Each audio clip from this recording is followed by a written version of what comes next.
Orang Cina kan masuk ke Indo yang saya tahu 3 gelombang. Dari tahun 700-an Masehi yang zamannya depan botak belakang kuncir, ya Wong Fei Hung. Tahun 1400-an itu zamannya Laksamana Media Cheng Ho dinasti Ming, beliau muslim. Lalu terakhir ketika Jepang ngejajah Cina di tahun 1900-an awal, zamannya Wing Chun, Ip Man. Ya. Nah, akhirnya karena Jepangnya di utaranya Cina, jadi pada lari ke selatan. Ada yang berhentinya di Thailand, di Vietnam, di Sumatera. Pada dulu waktu itu di Belitung, Amah sama Angkong. Lalu tahun 66 udah pada pindah ke Bogor. Nah waktu itu ya banyak yang nggak bisa ngomong Indo ya. Jadi mau kerja juga kerja apa? Siapa yang mau ngasih kerjaan? Pilihannya dua. Kalau nggak jualan atau nggak ya dunia yang kurang baik ya.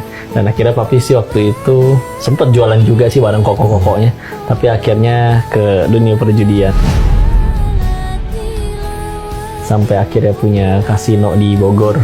Sampai ada kasino di Bogor, beberapa tempat lagi ya? Beberapa tempat. Nah, anak-anak bagaimana pada saat itu melihat orang tuanya bergerak di bidang itu gitu loh? Masih nggak ngerti ya namanya kertas kosong kali ya. Umur berapa tuh Den?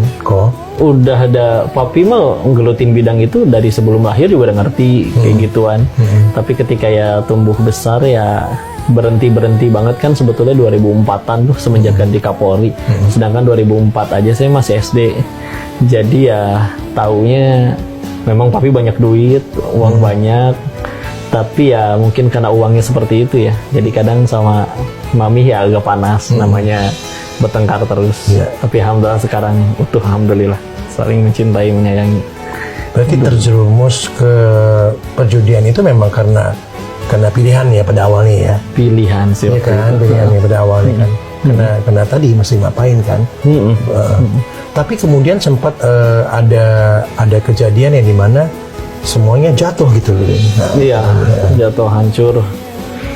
Di tingkatan yang ya kendaraan banyak, berapa kali? Ada kali 10 dulu mobil. Tapi ketika akhirnya yang maha menitipkan udah mau ngambil ya nggak bisa apa-apa lagi. Ganti Kapolri yang waktu itu jadi nggak boleh ada perjudian. Dan juga papi punya azam sih kalau lahir anak perempuan. Kami 4 bersaudara. Yang paling bungsu satu-satunya itu perempuan nomor 4. Jadi pengen berhenti. Jadi berusaha untuk berhenti juga ya masa pembersihan kan. Kalaupun masih ada sisa uang yang bersihnya juga habis untuk usaha ya bangkrut. Sampai di titik ya nggak bisa bayar uang sekolah sampai 8 bulan. Nggak ada sepeser pun yang akhirnya untuk bisa dibeli makan.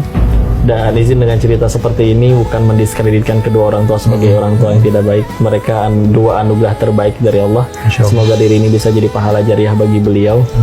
Dan betapa sabarnya papi, terutama mami, dibandingin sama sabarnya mami, tetap bersabar demi anak-anaknya. Sampai sekarang tetap utuh, alhamdulillah. Ini sampai di titik udah nggak ada speser pun. Dulu nabung uang jajan tuh sehari 1.000 kekumpul nyampe 21.000. Ini kode nih sih, nabung. Namanya anak SD ya, dipinjem.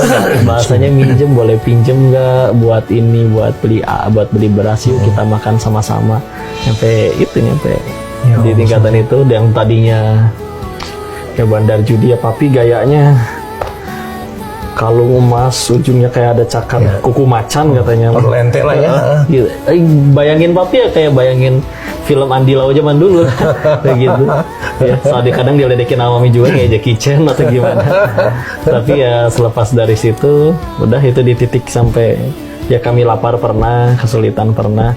Itu ujian kesempitannya sih. Sampai memang akhirnya di satu titik pernah, namanya kalau udah masalah ekonomi kadang bertengkar ya orang tua ya. Sampai di satu titik ada kayak tengah malam, kayaknya mereka habis bertengkar, saya dibangunin, mata mereka berkaca-kaca, dikasihlah selembar kertas, kayak dilipet. Surat apa ini? Udah lihat dulu aja. Itu dilihat, ternyata itu ya rincian utang beliau. Dan disampaikan kalau suatu saat Koko jadi orang, tolong dilunasi semuanya ya. Kami udah nggak sanggup.